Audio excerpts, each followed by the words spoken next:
অনেক ক্ষণিক এর ভিতর দিয়েও আপনারা ইসলামী ছাত্র আন্দোলন বাংলাদেশের একজাক কর্মী বাহিনী, একজাক দক্ষ যোগ্য নেতৃত্ব দানকারী, এদেশের রাহবার বললেই চলে। আপনারা এখানে উপস্থিত হয়েছেন, এজন্য অন্তরস্থল থেকে ধন্যবাদ। দুইটা কথা বলেই শেষ করব। প্রথম কথা হচ্ছে, আমরা যারা এখানে আছি প্রত্যেকে সিনিয়র দায়িত্বশীল। আমাদের দায়িত্বের জায়গা থেকে আমাদের উপর যে আস্থা কেন্দ্র কমিটি রাখে, এটা সর্বোচ্চ রূপেই আমরা দেওয়ার চেষ্টা করি। কিন্তু আদত অর্থে আমাদের রাজনীতিটা বেশি ফলপ্রসূ হয়ে উঠতেছে না আমাদের ক্যাম্পাস পলিটিক্স গুরুতরভাবে আমরা না ধরার কারণে।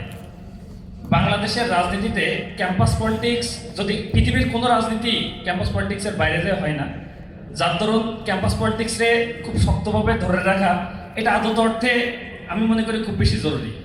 হয়তো এখানে প্রস্তাবনা দেওয়ার জায়গা না, কিন্তু তার পরবর্তীতেও আমার মনে হয় আমি প্রস্তাবনা আকারেই বলি যে এমন হওয়া চাই যে কেন্দ্রীয় কমিটিতে আসতে গেলে কোনো ক্যাম্পাসের সভাপতি সে থাকা চাই, তা না হইলে সে কেন্দ্রীয় কমিটিতে আসতে পারবে না।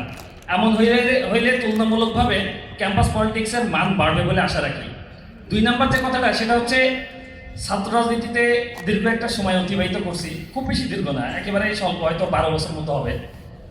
এই স্বল্প সময়ে যতটুকু শিখছি, যতটুকু বুঝছি, যতটুকু জানছি, এটা ইসলামী ছাত্র আন্দোলনের অবদান।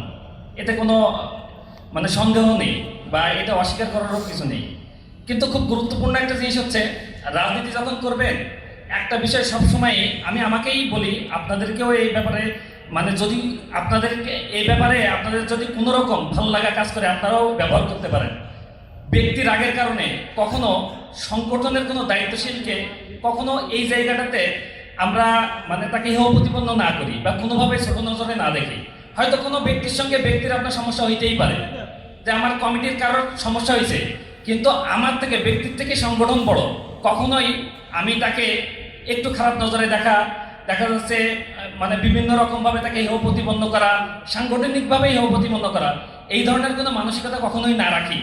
কারণ একটা ছেলে দীর্ঘদিনে তিলে তিলে গড়ে ওঠা সংগঠন, সে চায় যে সংগঠনের একটা জায়গায় তার মেধাটাকে ইনফ্লুয়েন্স করতে। অনেক সময় সে পারে, অনেক সময় পারে না। তাদের অর্থে আমি চাই যে অন্ততপক্ষে আপনারা এই চিন্তা লালন করে ব্যক্তি সত্তার থেকে সাংগঠনিক সত্তাকে বেশি বড় রূপ ধারণ করবেন বলে আশা রাখি। যারা আজকে এই জায়গায় আসছেন, অন্তরস্থল থেকে ধন্যবাদ।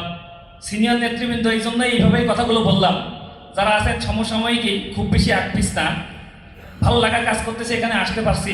হয়তো বিভিন্ন ব্যস্ততার কারণে, সমস্যার কারণে ইতিপূর্বে আসতে পারিনি, তবে আসতে পারছি, এজন্য আমার ব্যক্তির জায়গা থেকে ভালো লাগতেছে। আর দ্বিতীয়ত কেন্দ্রীয় কমিটিকে বিশেষভাবে ধন্যবাদ আমাকে এই জায়গায় কথা বলার সুযোগ করে দেওয়ার জন্য।